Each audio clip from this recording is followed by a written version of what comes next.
मेरी तो किस्मत ही खराब है,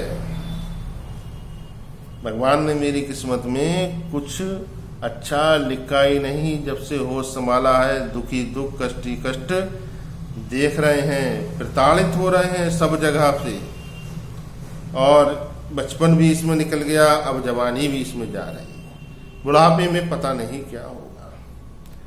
दोस्तों सब अच्छा होगा, अश्रद्धा मत कीजिए, उस परमात्मा पर विश्वास रखिए, और यहाँ पर कुछ जो उपाय आज आपको बता रहे हैं उनको कीजिए। 3 क्रियाएं बताएंगे, वो सोई हुई किस्मत को जगा देती हैं, लक्ष्मी बंधन अगर हो उसको खोल देती हैं, क्योंकि लक्ष्मी जी जब आती हैं तो अपने साथ सुख समृद्धि आदि लेकर के आती हैं। जिस घर में लक्ष्मी जी का वास होता है उस घर में सुख और शांति और समृद्धि और बरकत होती है। यहाँ लक्ष्मी जी से तात्पर्य धन से बिल्कुल नहीं, मैं साक्षात लक्ष्मी जी के आने पर ही बात कर रहा हूँ। आती हुई दिखती नहीं किसी को, जब ये क्रिया व्यक्ति कर लेता है तो वो घर में को आकर के विराजित हो जाती, किसी को पता नहीं चलता।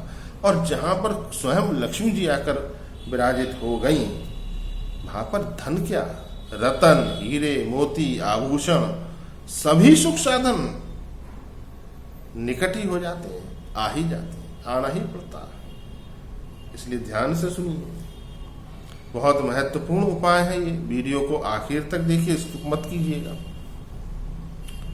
आपको इसमें से यहाँ पर जो उपाय बता रहे हैं ये तीनों करने हैं, बृहस्पतिवार से करने हैं।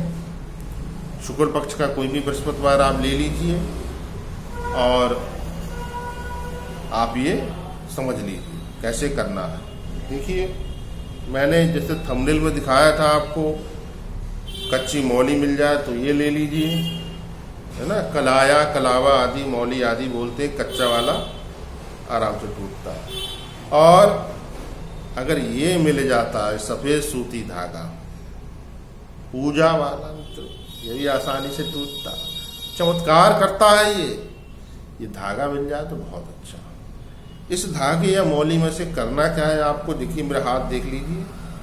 इस हाथ पे मान लीजिए मैंने इसको ऐसे पकड़ा और ऐसे करा 1, ऐसे करा 2, ऐसे करा 3, ऐसे करा 4, इस तरह से 5, इस तरह से 11 बार आप कर लीजिए, और बाद में एक गुच्छी टाइप की बन जाएगी इसकी।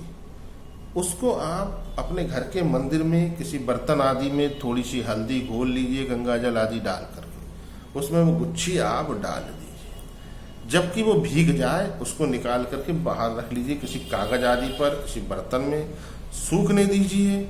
और इस पीरियड में आपको क्या करना है, आपको पीपल देवता के सम्मुख जाना है। एक स्टील के लोटे में जल, थोड़ा सा गंगा जल, थोड़ा कच्चा दूध, थोड़ा शहद डालना है, थोड़े चावल डालने हैं, 2-4 दाने चने की दाल के भी डालिए ना, थोड़ी सी चने की दाल डाल ली, और 2 चुटकी पिसी हुई हल्दी। इतनी चीजें डाल करके आप पीपल पर पहुंच जाइए, दक्षिण मुखी हो करके ओम ब्रह्म बृहस्पतये नमः, या तो इस मंत्र को बोलिए, या ओम नमो भगवते वासुदेवाय, मन ही मन बोलते रहना है ना।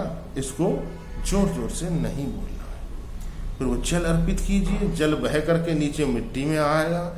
मिट्टी गीली हो, उस गीली मिट्टी का एक तिलक इस उंगली से, रिंग फिंगर से पीपल देवता पे कर दीजिए। फिर उस गीली मिट्टी का एक तिलक अपने मस्तक पर, इतना बस करिए। एक परिक्रमा कीजिए पीपल देवता की, वहां साक्षात बृहस्पति देव विराजे हुए बैठे हुए हैं। आपका भाग बदलने के लिए आप वहां जाइए तो अवश्य, देखिए कैसे आपका भाग बदलता है। और ये क्रिया आपको 16 गुरुवार तक करना ही करना है दोस्तों।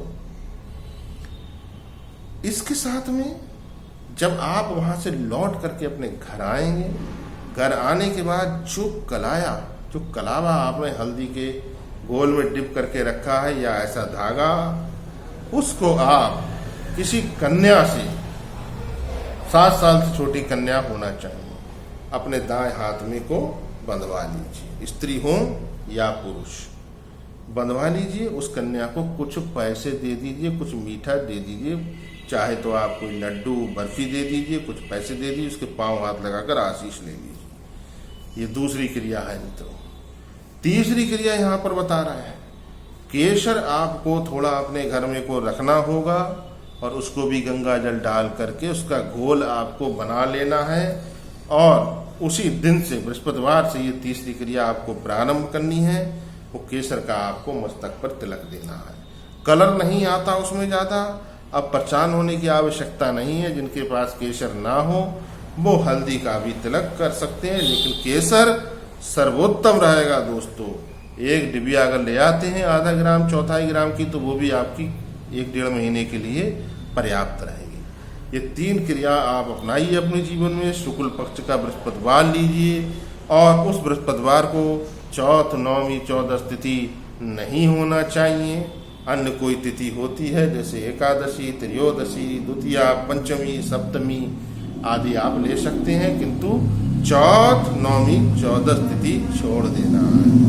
ये क्रिया आप अपना लीजिए। गाय माता को मत भूलिए, उनको रोटी देते रहिए थोड़ा मीठा रख करके। आपके घर में लक्ष्मी जी की कृपा होती रहेगी, लक्ष्मी बंधन आपका खुल जाएगा और कुछ दिनों के अंदर 3 से 4 महीने के अंदर अंदर आपको नजर आने लगेगा कि कैसे आपका सोया हुआ भाग्य उदित हो रहा है और कैसे आपके जीवन में धन प्राप्ति के नए नए रास्ते आपको मिलेंगे। ये बिल्कुल निश्चित है बात, इसमें कोई संशय है ही नहीं, परीक्षित बात है मित्रों। जबकि आपके बृहस्पति उदित होकर के बलवान होकर के आपके अनुकूल हो जाएंगे तो फिर आपका कोई काम रुकने वाला नहीं है। बृहस्पति देव देवताओं के गुरु हैं मित्रों। बृहस्पति कृपा से ही जीवन में सुख समृद्धि और सभी कार्य सिद्ध होते हैं। मित्रों, मैं आचार्य आशीष शास्त्री आपकी सेवा में अनवरत तत्पर। वीडियो को लाइक अवश्य करके जाइए, आपका एक लाइक हमारे लिए अनमोल है। चैनल पर पहली बार हो सब्सक्राइब करना ना भूलें और वीडियो को अधिक से अधिक शेयर कर दीजिए। किसी प्रकार का कोई कंफ्यूजन हो कमेंट बॉक्स में आकर के आप कमेंट लिख सकते हैं और किसी को अपनी कुंडली एनालिसिस कराकर उपाय आदि जानने हो दिए गए नंबर पर आप व्हाट्सएप कर सकते हैं। जय श्री राम।